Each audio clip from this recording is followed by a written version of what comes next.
Welcome, everyone. We are continuing our studies on the book of Joanna de Angelis, psychographed by Divaldo Franco. The book is Empty Lives, and we are studying chapter 22 today. As always, we remind everyone that each chapter is a different subject. So if you miss the others, just go there, watch it, and we can you can cover all the rest of the book. Okay, so let me share the screen with you so we can read and we can start.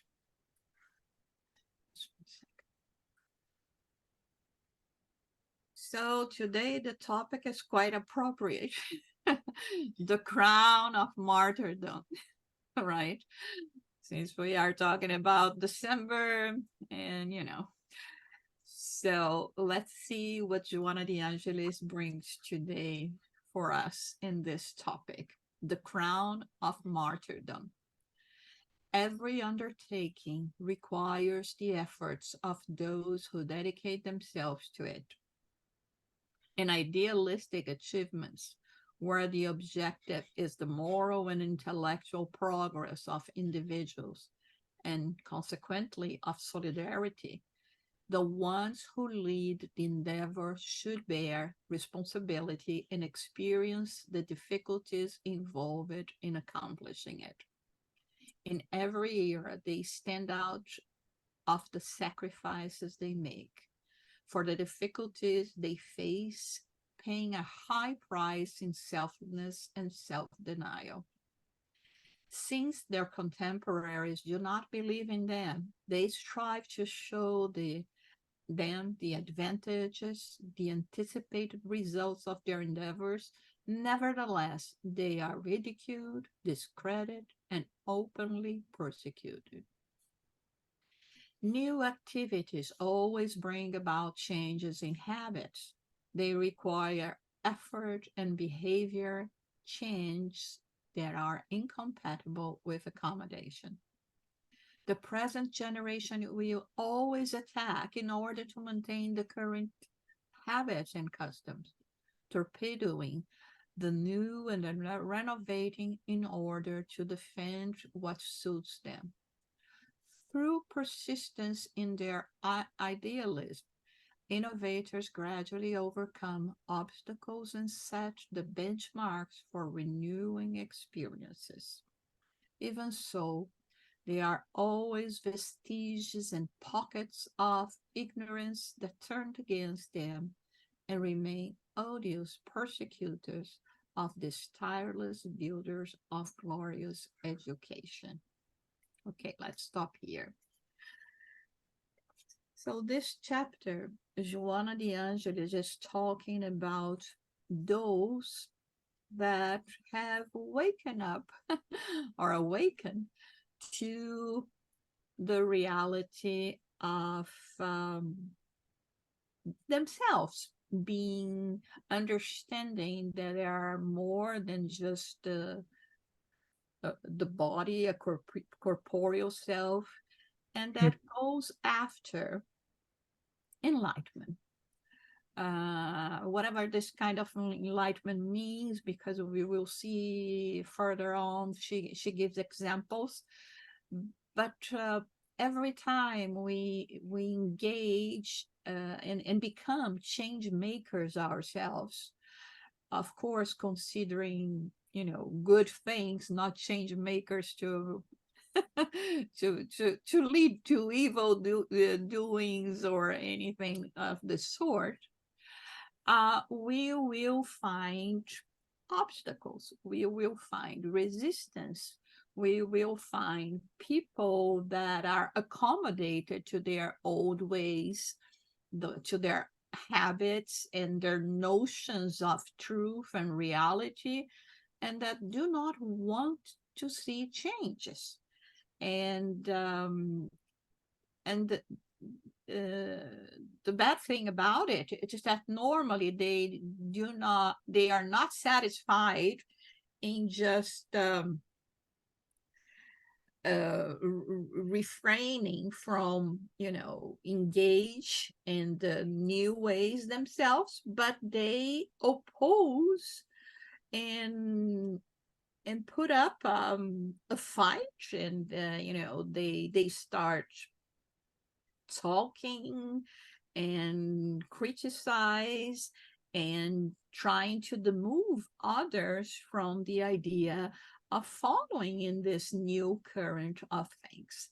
So this is why she's talking about uh, people that will dedicate themselves to it, to those changes.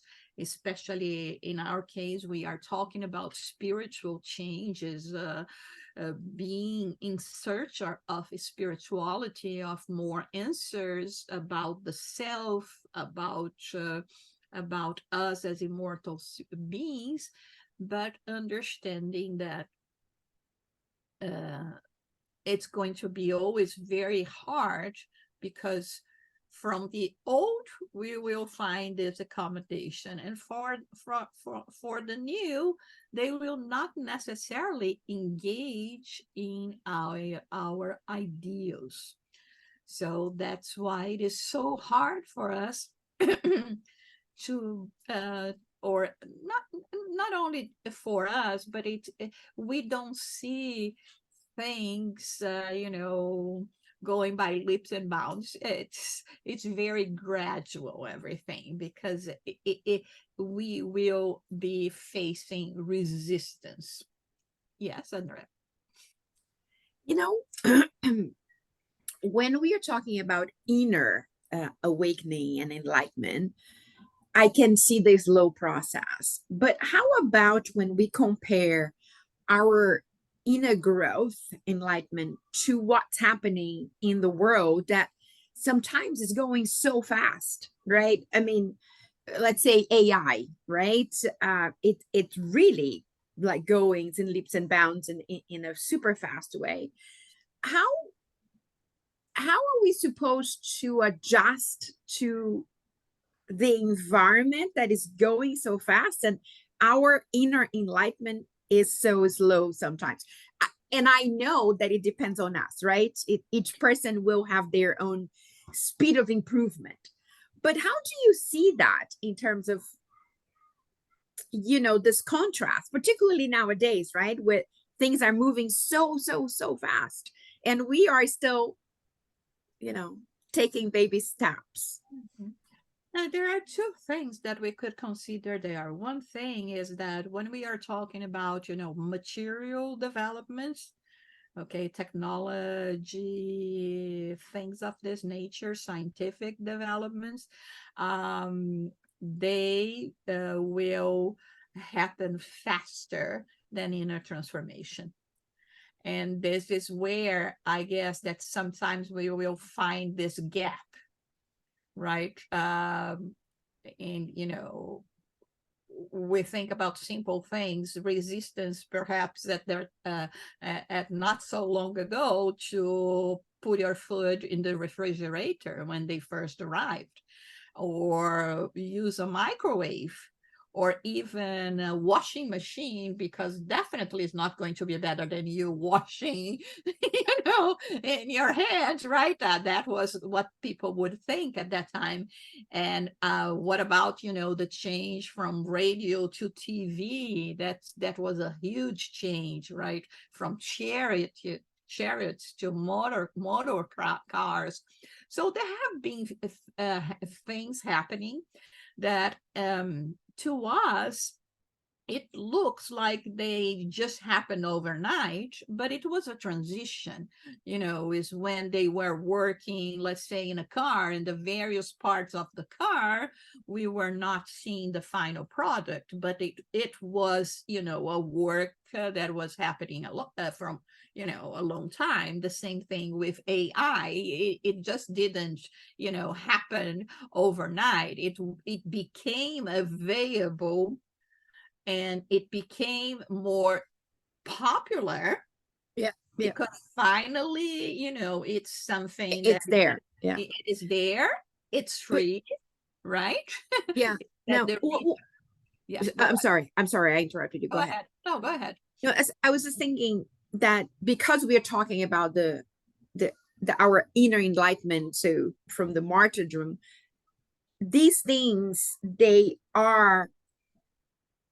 can affect our enlightenment, right? So that's what I was, and I don't know if as I think, I don't even know I'm expressing myself well. I was like, how can those things that are around, and not all the material things, but some, right? How they are moving so fast, and they will affect our inner enlightenment, which is slower. So, but I think you said, like AI, like it's been, they've been trying it for 10 years at least, if not more. Now it's available. So, of course, we are also being prepared for that as well, right? So I think it goes hand in hand. See, Yeah. all of that have a purpose, which is each time more to release time for us to go after more important things. So before, before the computer, before Google, I had to have, a huge encyclopedia in my home. Excellent. Yeah. Yeah. To be, searching where the specific thing. Now, we have the information, and like we can focus on improving ourselves. Amazing. Yes. Yeah. Of course, having said that, we have good and bad information, and again, it's like you said, depending on how we are innerly growing, we are going to attune or to look for certain information as opposed to others. So now there are no more excuses in terms of lacking information, in terms of embracing fake news. Yes. Because even if they are around, you can actually go after the history of those facts and gather more information related to that subject to have your own opinion concerning what was said. So and I think that in a way, it's like it's a preparation to teach us, don't be afraid of new things. New things can be very helpful and enlightening. And I think it's all, the process. And we can see clearly today, because you're absolutely right. In the past 50 years, we had so much change, so much improvement. The conditions that were created for us to be in touch with the world. Computers, right? Laptops and all of those things. Yes. Phones. And so I think everything is like, working in our psychological aspect as well. Yeah, that's what I mean. It affects us, right? And so that is part of our inner growth as well. So yes. But I love your explanation about how can that help us to focus on what's more important now, which makes total sense, right? Yes. As it should. Yeah. And I remember that, people were afraid of, computers and robots, and they are going to leave people without a job. And I mean, if we think only about the past 3 years or so during the pandemic, so many new professions all of a sudden popped out. Yes. The traditional ones that we know, being a lawyer, a doctor, a dentist, or things like that, it's no longer the only ones. They are important. And so I think this is what happens with the events, with the discoveries, and trying to reframe our mental way of thinking that changes are okay, that they can bring improvement.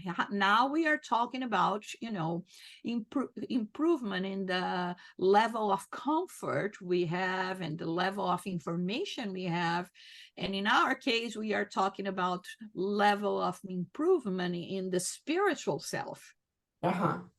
And but again, if we think about all that, it is everything always found resistance. Like, if you watch TV, it's going to affect your eyes.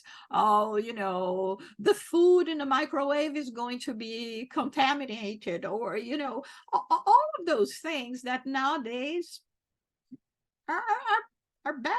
No one is thinking about it anymore. I mean, we are going to be saying, oh my God, how can I live without those little things, right? I know, right? I mean, everybody, including our self-improvement, we always find so many obstacles, right? So yes. And so I think this is exactly what Joanna de Angelis is trying to show us here.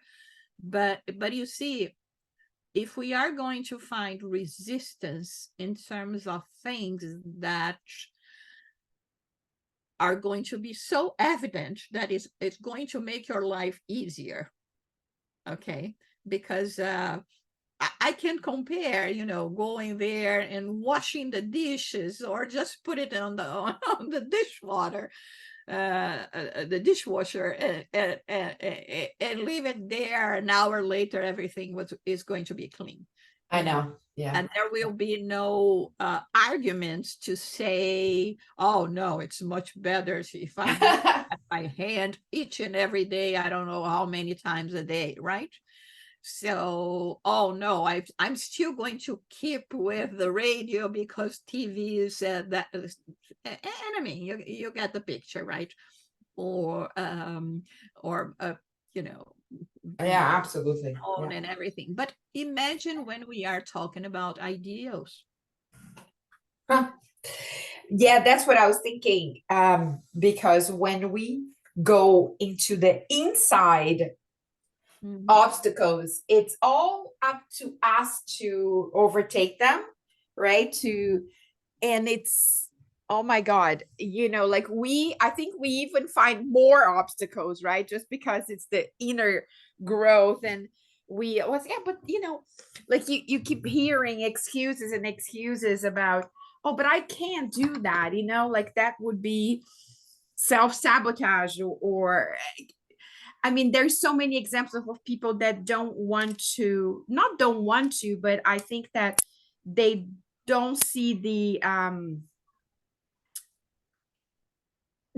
don't see the light at the end of the tunnel, of lack of a better word. They don't see what the inner growth will bring it to them. So then they keep finding all these obstacles, even more than what the world is showing us as an obstacle. And you see, they stick to their current beliefs so much that they can even promote wars because of that. Right? Yes, which deviates. Yeah. The way that they conveniently believe or understand things without leaving any kind of space to revisit their understanding of things. This is something that we have in the Jewish community that is very interesting. They are constantly discussing the teachings to see if new things are going to be coming from that. So we cannot have one thing that is completely shut, But like she says here in the first paragraph, he said, we should bear the responsibility and the experience of the difficulties, right? And I think sometimes we turn that around just to fit our need, right? Yeah, sure. So that's why she says nearly all of the missionaries that heaven has sent to earth for such purposes have suffered brutality and dishonor. With regard to moral issues, resistance by senseless individuals is always perverse and treacherous. In the civilization of the past, Socrates and Jesus are worthy examples for analysis. They were put to death by the arrogance and the predominance of the impiety of their contemporaries, whose abject lives also ended at the grave. Their ideals, however, detested at the time, have illuminated the centuries and have at times also been used to oppress and afflict generations.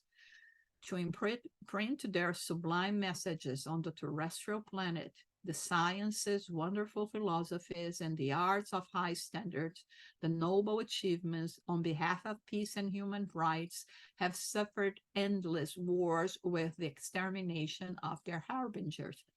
The blind materialistic illusion about existence has not allowed for the understanding that all opposition disappears when its idealist dies. However, the beautiful endeavors of human advancement become even greater and accepted when their apostles succumb to the weight of stubborn ignorance. Only edifying ideas can overcome the prevailing ones. The use of violence against them strengthens them even more. I was remembering now this example that we have in Spiritism that it happened in October 9, 1861, I think, when some books by Kardec were sent to Barcelona, and a publisher there bought the books, wanted the books there, and the church, by seeing that, put fire on all of them in a public square. So Kardec was very upset with that, and a spirit sent a message to him that this is the best advertising that you will have in relation to spiritism, because so many people are going to be curious about it now. So sometimes, from one thing that seems to be very bad and shouldn't happen, there is a silver lining. There is something that will come from it as well. And here is when she talks about Socrates and Jesus, we know what happened, right? They brought new ideas. They wanted to enlighten the minds and free the minds from, prejudice, from from being just led by the current way of thinking, leading them, like Socrates, for instance. He would use the Socratic method that we know now, that you come with a question, he wouldn't answer.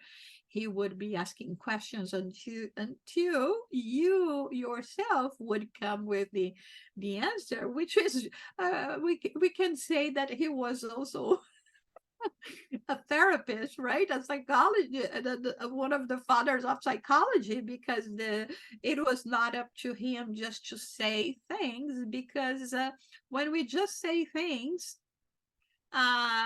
people will not necessarily believe in what we are saying. That's why also in terms of spiritism, Kardec always called the attention to reason, faith, because I can tell you everything that I believe, but if you do not come to this conclusion yourself, it's not going to, to last.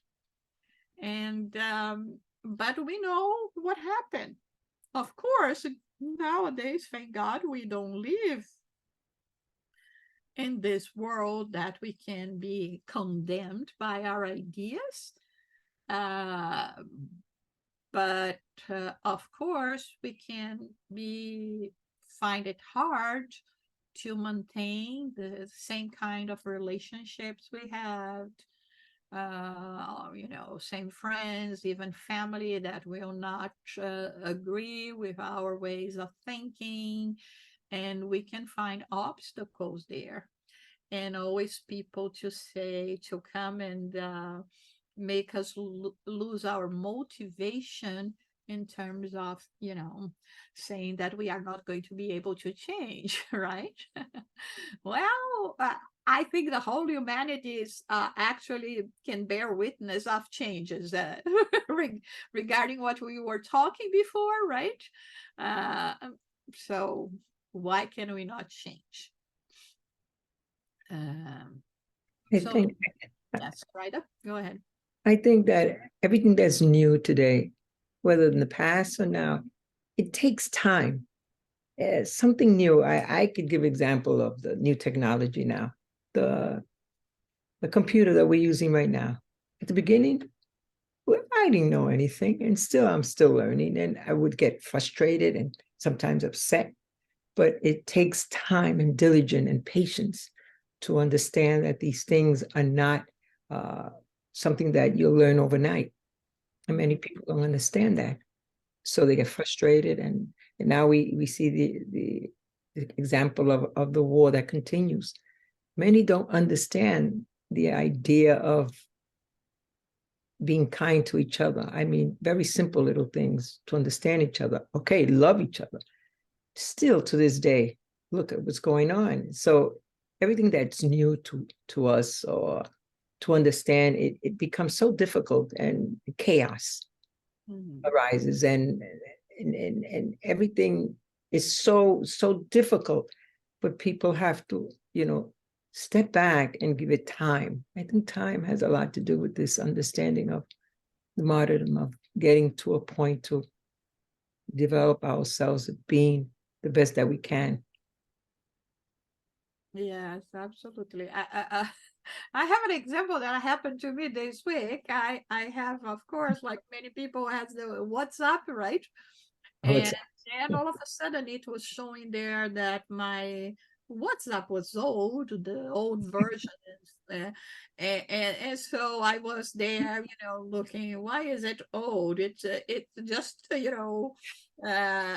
functioning the same way that before.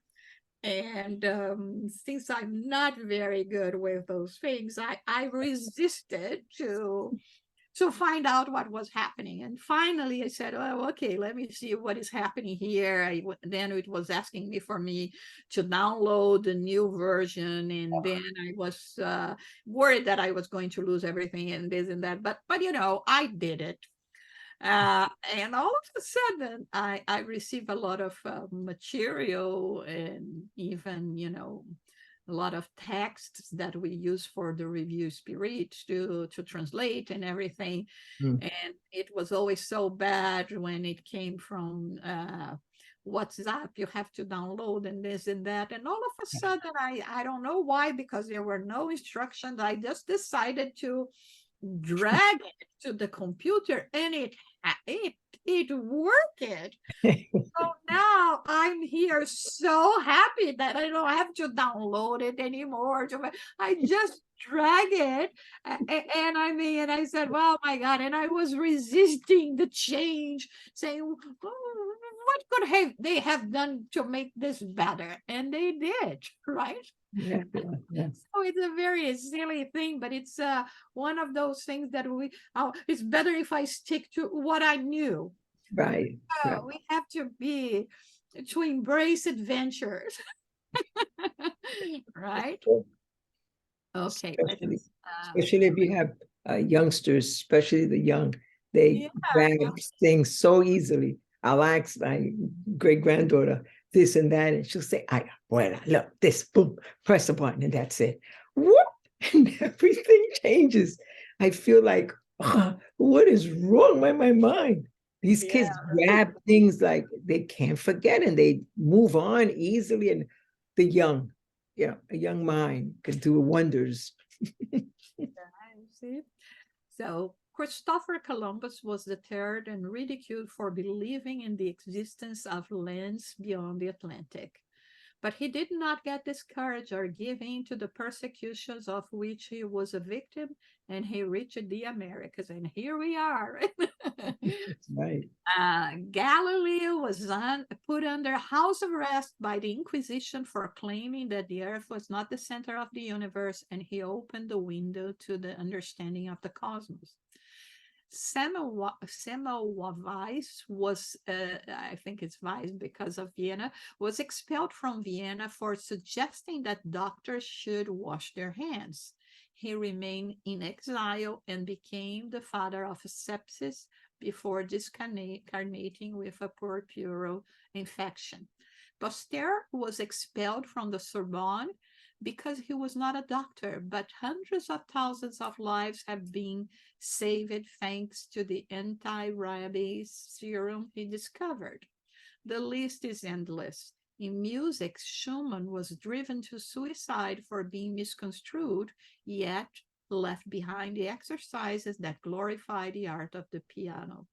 Van Gogh traded his painting, Sunflower, for a plate of food, and the honor of the restaurant set it aside.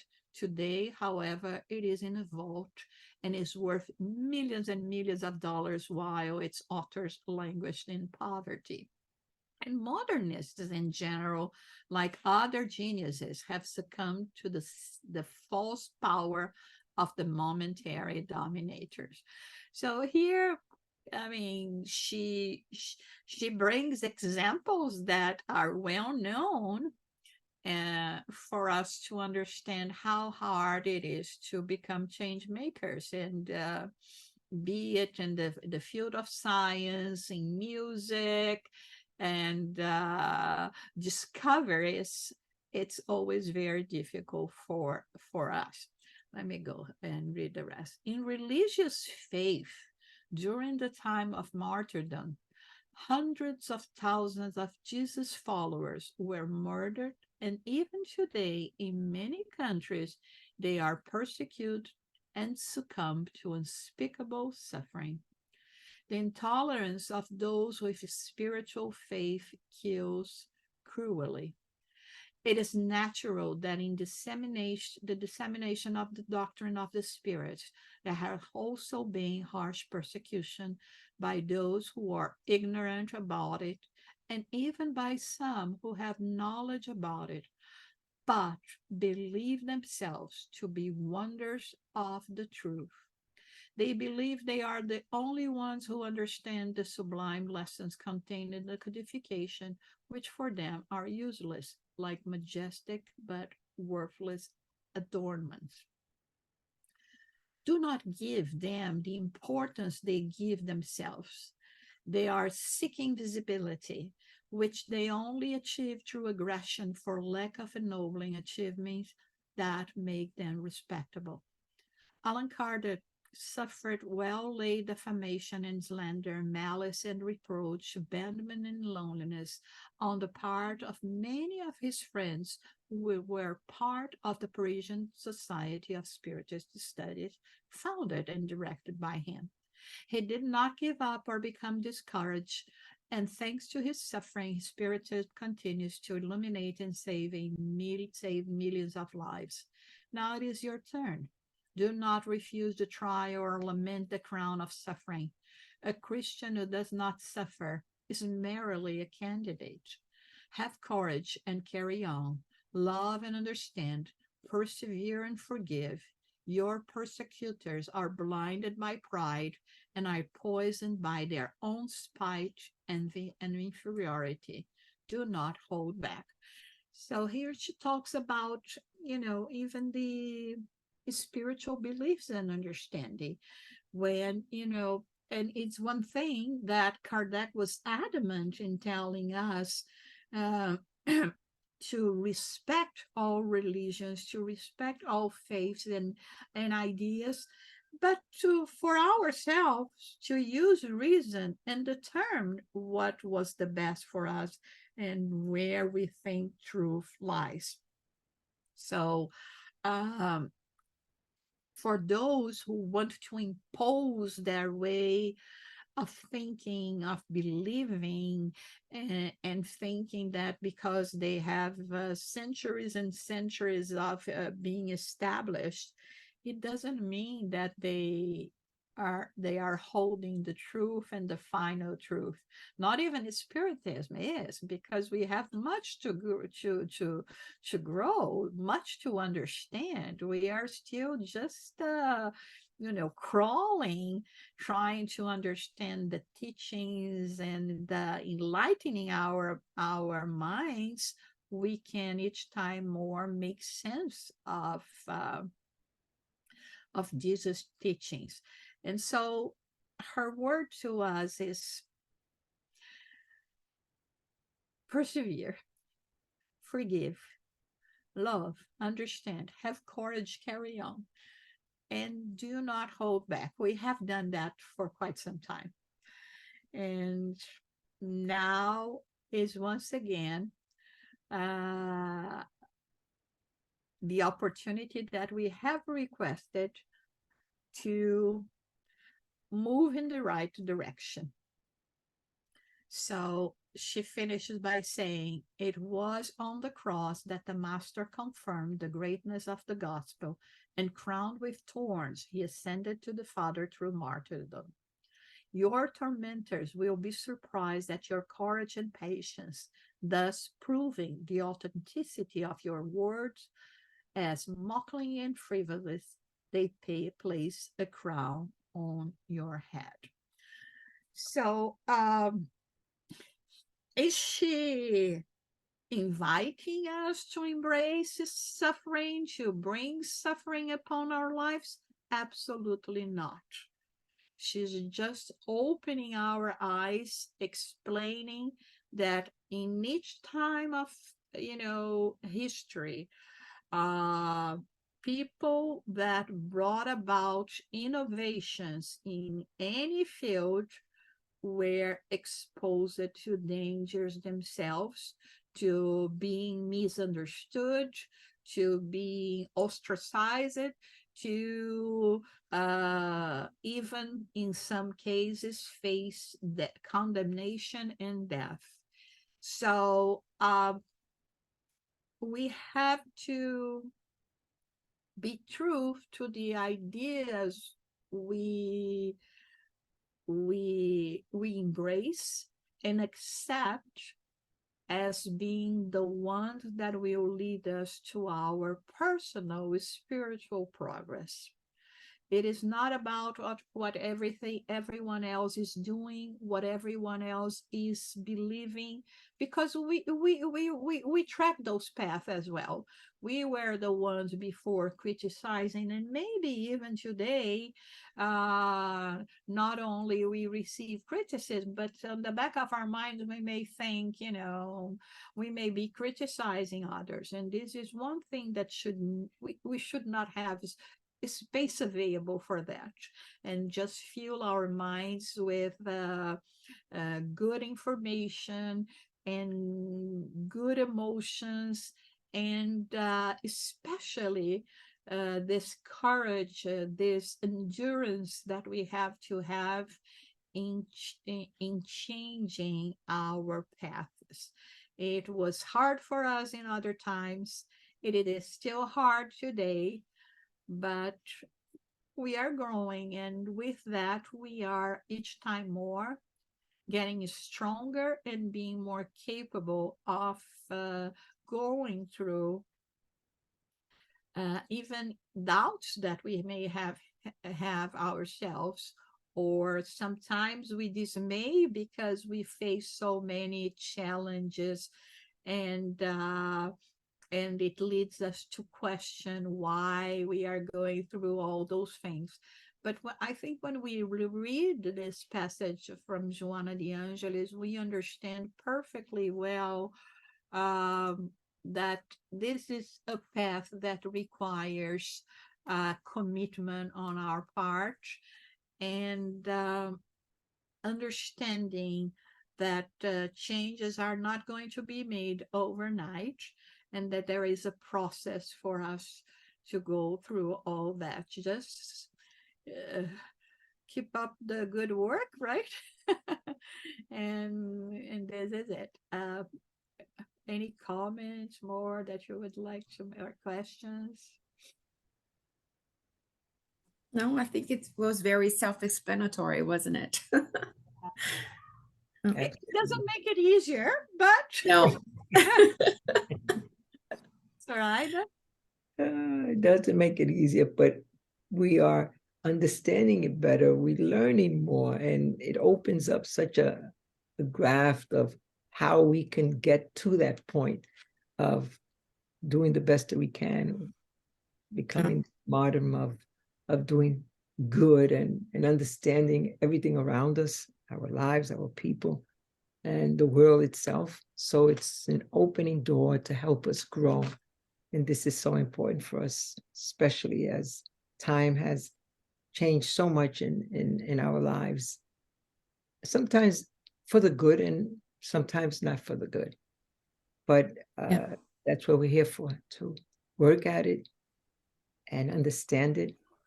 And just like we're doing now, how Joanna de Angelis is so good. She brings out so much, of allowing us to focus and understand why and how.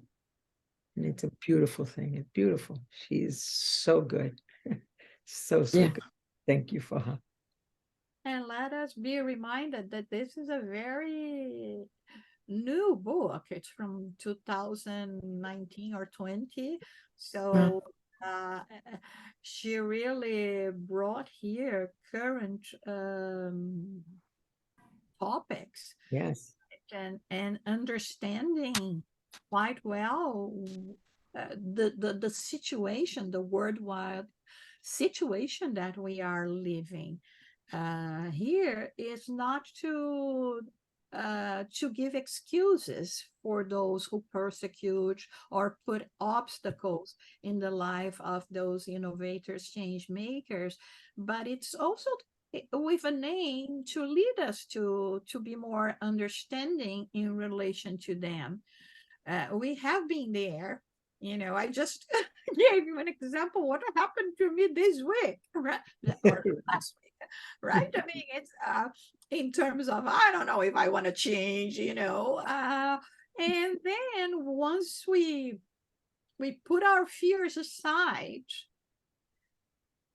the question is, how come I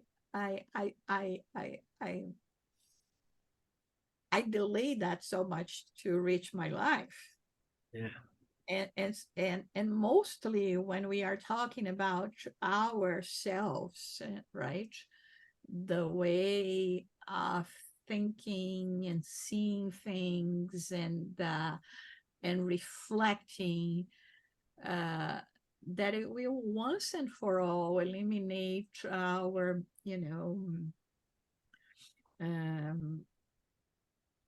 being oblivious to what is happening to the world in each and every aspect, even in terms of ecology as well, and to other human beings when we try to, to make divisions, separate us, the blondes, the brunettes. Listen, I don't know what happened to you this week, but I tell you, is now finishing school, I can go back and reflect on something that it was interesting for my inner growth, because I'm in school with a lot of younger people, right? I'm by far the oldest. I'm 54, and the average is like 28 to 35 max. And I'm a successful professional with a very large team, so I'm so used to being the boss, right? And having the biggest experience in the room and making the decisions, and all of a sudden I'm thrown in this environment with this younger people who don't have my experience, but they are my peers. They're not my employees. And it was a struggle for me to don't treat them as your employees, because they're not, right? And it was really hard for me, and it took me it took me some time. I mean, at the beginning, I was like, I was like, no, that's not how you do it. Like I know it. And I'm like, wait, they are in school for a reason. They're also smart people. They have to go through their own journey. And I needed to be humble, and I needed to shut up. And my goodness, it's not easy. It's not easy to change something you're so used to. Right. And then also I was shown that that's how I am. That's not okay. I need to be more humble, right? I need to come down. It's one thing at work, but that's not my life, It's interesting because I'm not saying that this is the case, but being more experienced doesn't mean being wiser. No, actually, Right? not at all. I mean, that's why I went back to school. I wanted to see something new and different, right? And then all of a sudden I'm struggling because I'm not accepting my own challenge, So it's like, okay, let's let's work on that inner improvement. And it's important what you're saying as well, because of course, most of the innovations, the change makers that we will see, they will be younger than us. And Mhm. so there will For always sure. be that prejudice, oh no, they are younger. Yes. They do not know life as I know it. I mean, we've been facing that generation after the generation. But I mean, it's time for us to understand that wisdom do not come with age. It's not because of age, right? And so we will be more open to embrace this the solutions that will come from young people. Or the other day I didn't know, I was listening to how Bill Gates became Bill Gates. Uh-huh. uh, he and his friends, I think it was Bill Gates, yeah. He and his friends were in university, starting university, and the college that they were in was having trouble in keeping all the data pertaining to the students. And they come with a solution working in, programming, and solve the problem of this very prestigious and Ivy League university that they were in, to the point of them being sent to another university to help that university to do the same. And when they arrived there, of course, the principal, being an older man, looking at it, well, what are you doing here? Yeah. He could not fathom that they were the ones finding the solution. And because of that, he's still very young, they were invited by NASA to come up with a solution to the rockets that they were sending, that because they have 4 fuses, right? I don't know what's the right word for that, where when they are going up to about to take off. And if the 4 of them do not do not start at the same time, the rocket is going to be tilting. And a tilt of 1 degree means losing your goal Oh, by much. And so the 4 of them had to be perfectly wow. coordinated. Yeah. Yeah. And he was the one with his friend that came with the programming to do that. And it was when they started Microsoft. So, I mean, I know. It's crazy. skinny, probably very weird. And they all. Yeah, yes, exactly. So I thought it was incredible. I didn't know this part of the story. And I think it should open our eyes not to do the same. And Yeah. it really, uh, uh,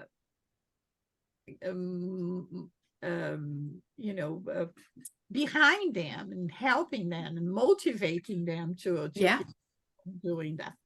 That I think it would be a very interesting read to see these people like him, like Elon Musk, and then, all these people that are so innovative, right? Their spiritual trajectory. I think it would be very interesting eventually.